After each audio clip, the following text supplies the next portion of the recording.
Pinakamabilis ang pagmahal ng bigas nitong Pebrero sa loob ng 15 taon, bagay na nakapagpabilis din sa inflation ng bansa.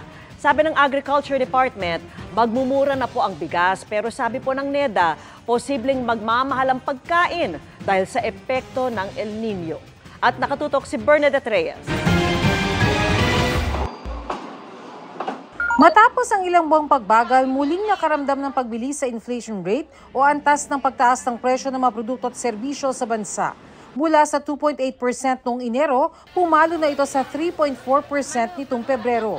Kabilang sa mga dahilan sa mas mataas na inflation ay mas mabilis na pagtaas ng presyo ng pagkain gaya ng bigas. Sa katunayan, bigas ang may pinakamalaking ambag sa inflation. Ito na raw ang pinakamataas na rice inflation simula noong 2009 o sa nakalipas na 15 taon. Talagang patuloy siya na tumataas, no? Even month on month. Of course, may impact yung increases na nakita natin. At the same time, as I mentioned last month, na mababa kasi yung rice inflation last year mula January hanggang sometime July.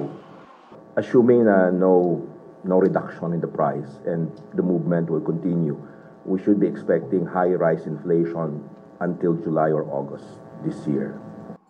Mas ramdam daw ng bottom 30% households o yung pinakamahihirap sa bansa ang pagtaas ng presyo ng bigas.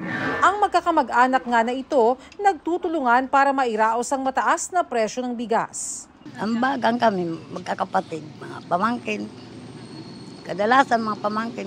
Share lang ako ng bawa, yung ulam, ganun po. Tapos yung kanin, na rin po ako, share na rin po sa kanila.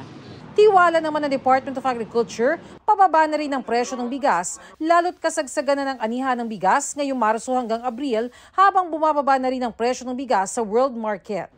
Mas marami ang inaasahan natin na bigas or palay na ma-harvest natin. So naturally during this time, pababa yung presyo ng farm gate ng palay, which in turn ay magda-drive down ng presyo ng bigas. Ina-expect natin na palalakasin yung harvest natin, yung production natin.